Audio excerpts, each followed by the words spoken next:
शादी तो सिर्फ केवल पहाड़ी वन में भगवान श्री कृष्ण के साथ हुई है, नहीं राधा मैया का विवाह किसी के साथ हुआ ही नहीं है। हुई नहीं हुआ कि तू राधा के साथ विवाह का प्रस्ताव स्वीकार मत कर, राधा तेरी आराध्य इष्ट है हम ब्रजवासियों की। लेकिन आयन बोला ठीक है, तुम कहती हो कि राधा हमारी आराध्य इष्ट है मेरी, तो तुम्हारे पास कोई प्रमाण है कि राधे ही मेरी इष्ट है?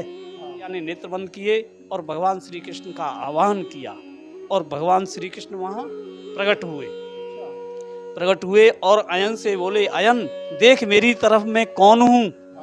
तो देखते देखते मुरली जो है खड़ग में बदल गई और बनमाला जो है मुंडमाला में बदल गई और भगवान चतुर्भुज रूप में काली रूप में खड़े हो गए। बोलो कृष्ण काली मात की जय। जब इधर ब्रज में जरासंध ने कहा कि मैंने बलराम कृष्ण दोनों भाइयों को मार दिया पहाड़ी पर घेर करके, लेकिन ब्रजवासी इस बात पर विश्वास नहीं करते थे। कहते थे कि वो छलिया है, जरासंध के साथ कोई छल किया है, ये मूर्ख साक्षात ईश्वर को कैसे मार सकता है। लेकिन काफी समय बीत गया, भगवान श्री कृष्ण का कोई पता नहीं चला, क्योंकि अब कृष्ण कहाँ, अब तो वो द्वारकाधीश हैं। तब बृषभान जी को चिंता हुई कि मेरी पुत्री राधा कुमारी है, इसका विवाह नहीं किया है, अगर मैं विवाह नहीं करूंगा तो लोग क्या कहेंगे कि बृषभान। जय जय श्री राधे बांके बिहारी लाल की जय। साथियों, मैं मनोज ब्रजवासी संपूर्ण ब्रज दर्शन चैनल में आपका हार्दिक स्वागत करता हूं। जैसा कि आप सभी जानते हैं, ब्रज में अनेकों रहस्यमय स्थान हैं और आज हम ऐसे ही रहस्यमय स्थान पर आपको लेके आए हैं। और आज हम आए हैं श्रीधाम वृंदावन में और यहाँ पर बहुत ही पुराना प्राचीन स्वयंभू माता कृष्ण काली मंदिर है। श्री कृष्ण जी का स्वरूप उस काली मंदिर में, उस काली के स्वरूप में आज आप यहाँ पर देखेंगे। यहाँ कैसे माता प्रकट हुई और कैसे उनके यहाँ पर दर्शन हैं, ये संपूर्ण जानकारी आपको इस संपूर्ण ब्रज दर्शन चैनल के माध्यम से मिलेगी। वीडियो को आप अंत तक देखें, क्योंकि इसी स्थान पर माता काली जी का जो प्राचीन विग्रह है वो जमीन के अंदर तक है और बहुत ही अद्भुत और दिव्य यहाँ की कथा है। कृष्ण जी कैसे यहाँ पर काली का रूप प्रकट करते हैं, तो उसकी संपूर्ण जानकारी लेते हैं यहाँ के सेवायत जी से। अभी हम नरसिंह देव भगवान के बिल्कुल ठीक सामने ही काली माँ का मंदिर है। बहुत प्राचीन और दिव्य ये मंदिर है और कृष्णकालीन 5500 साल वर्ष पुराना ये मंदिर है और स्वयं प्रकट यहाँ पर काली माँ है।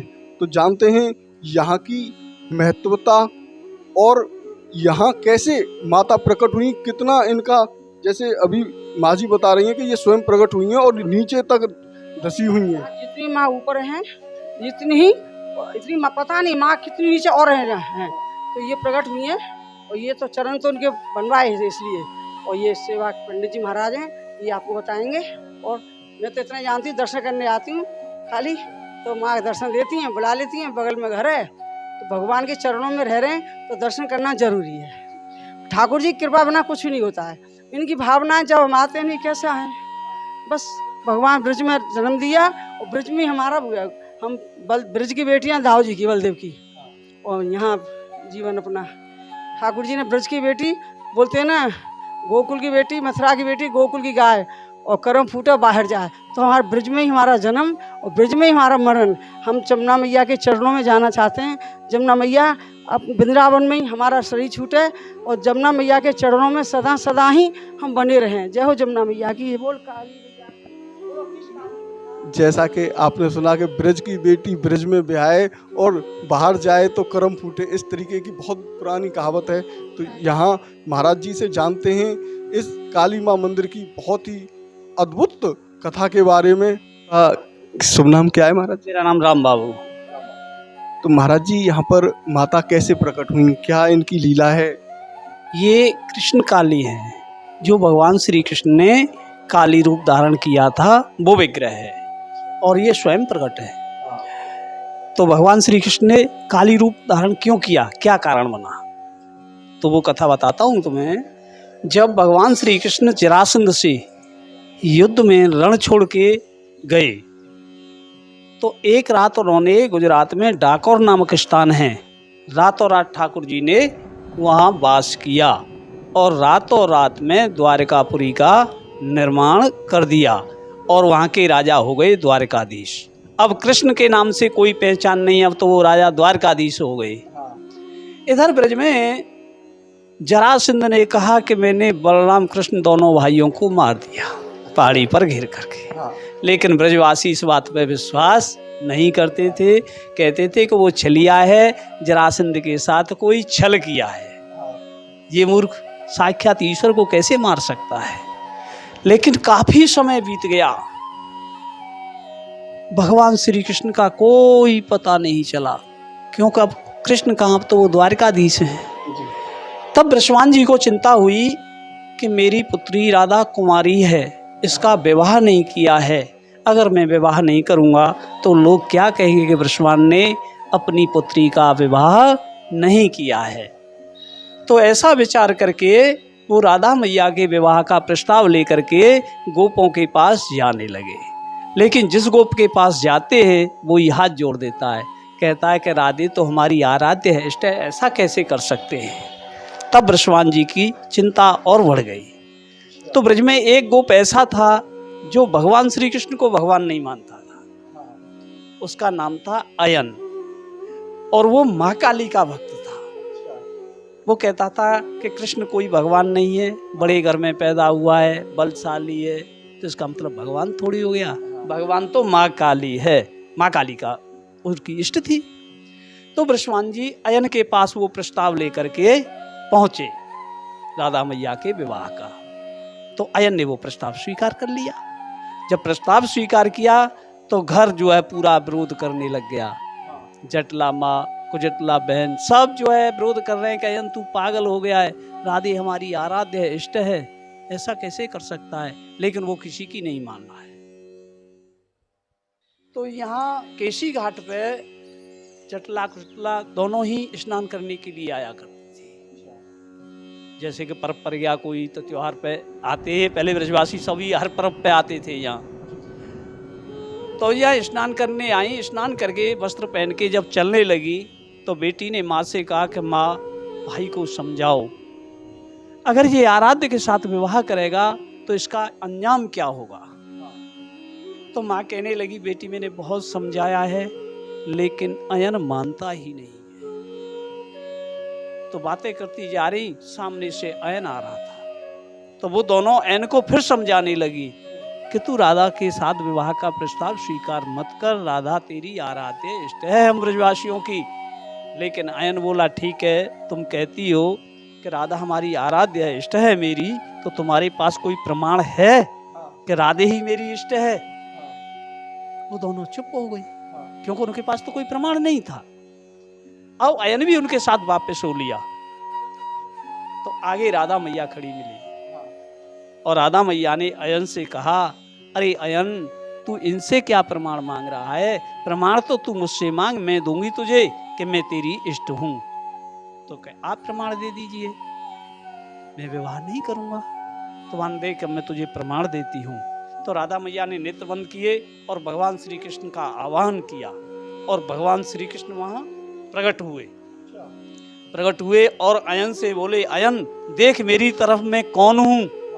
तो देखते देखते मुरली जो है खड़ग में बदल गई और बनमाला जो है मुंडमाला में बदल गई और भगवान चतुर्भुज रूप में काली रूप में खड़े हुए। बोलो कृष्ण काली मात की जय। जब अयन जो है चरणों में पड़ा है और क्षमा याचना की है और कहा है कि मुझे तो बहुत पाप लगा है, मुझे तो घोर नरक मिलेगा, क्योंकि मैंने अपने इष्ट के प्रति ऐसे मेरे भाव आए क्यों। तब भगवान श्री कृष्ण ने कहा कि अयन तुझे अभी कोई पाप नहीं लगा है और तू जाके राधे के नाम जाप कर, तुझे कोई पाप नहीं लगेगा। जब जो है अयन ने राधा रानी का जाप किया है और फिर जो है कृष्ण काली के रूप में ही माँ काली की सेवा की है।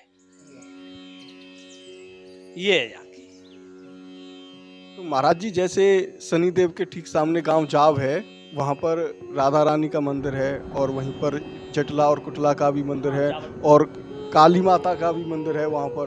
तो वहाँ की भी अनेकों लीलाएं हैं। तो वो जो शादी हुई है आयन घोष के साथ में, वो उसका क्या राज है फिर इस तरीके से? शादी तो सिर्फ केवल पहाड़ी वन में भगवान श्री कृष्ण के साथ हुई है, नहीं राधा मैया का विवाह किसी के साथ हुआ ही नहीं है, कोई नहीं हुआ है।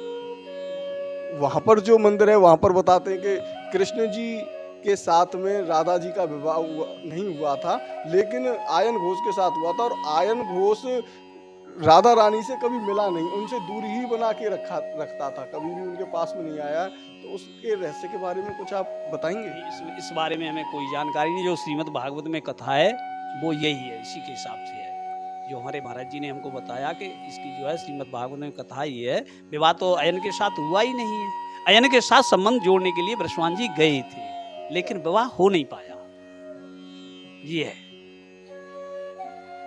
तो कराते हैं आपको यहाँ माता काली जी के बहुत ही सुंदर स्वरूप के दर्शन, जो कि अपने आप में बहुत ही अलौकिक और दिव्य हैं। इस ब्रज में जब भी आप आए परिक्रमा करने के लिए, वृंदावन की परिक्रमा करने आए, तो नरसिंह देव जी भगवान के मंदिर के बिल्कुल ठीक सामने ही माता काली विराजमान हैं और ये स्वयंभू हैं और काफ़ी अंदर तक इनका स्वरूप समाया हुआ है। तो ऐसे दिव्य दर्शन, महाराज जी थोड़ा ये दर्शनों के बारे में और आप बता दीजिए, कैसे हाथ में कौन कौन है और मुंडमाला और ये मुंडमाला तो आपको स्पष्ट उजागर दिखाई दे रही है। हाँ, खड़ग हाथ में दिखाई दे रहा है, जो मुरली का खड़ग बना था। बनमाला की जो मुंडमाला बनी थी, ये बराबर में राधा मैया हैं। नीचे जो पीले वस्त्र पहने हुए हैं ये राधा मैया हैं, और बाकी फिर ये ठाकुर और राधा मैया विराजमान है, ये गोपाल जी विराजमान है। तो अभी आपको हम माता जी के चरणों के भी दर्शन कराते हैं। ये देखें आप, ये माता जी के चरणों के दर्शन हैं।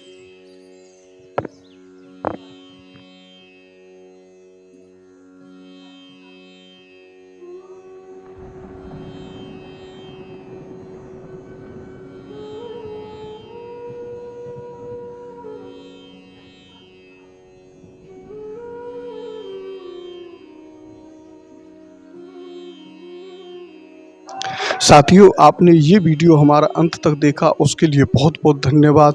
और आज आपने जिस आनंद रस को इस वृंदावन की पावन धरा से प्राप्त किया है, उसे कमेंट बॉक्स में लिखकर ज़रूर बताएं। और ऐसे ही दर्शन करने के लिए आप हमारे चैनल को अभी के अभी सब्सक्राइब कर लें और बेल आइकन के ऑल वाले बटन को ज़रूर प्रेस कर लें, जिससे आने वाले नोटिफिकेशन आपको तुरंत की तुरंत सहज में ही प्राप्त हो जाएँ। और हम आपको ब्रज के जितने भी दर्शन कराते हैं, उनके आपको तुरंत की तुरंत जो नोटिफिकेशन आते हैं उसको शेयर और ज़्यादा से ज़्यादा लोगों के पास किया करें आप, क्योंकि शेयर करने में कोई पैसा नहीं लगता है। शेयर करने से दूसरे लोगों को भी जानकारी प्राप्त होती है ऐसे दिव्य और अलौकिक मंदिरों की। तो मिलते हैं आपको किसी और मंदिर में चल के। इसी तरीके से आप हमारे साथ बने रहें। राधे श्याम।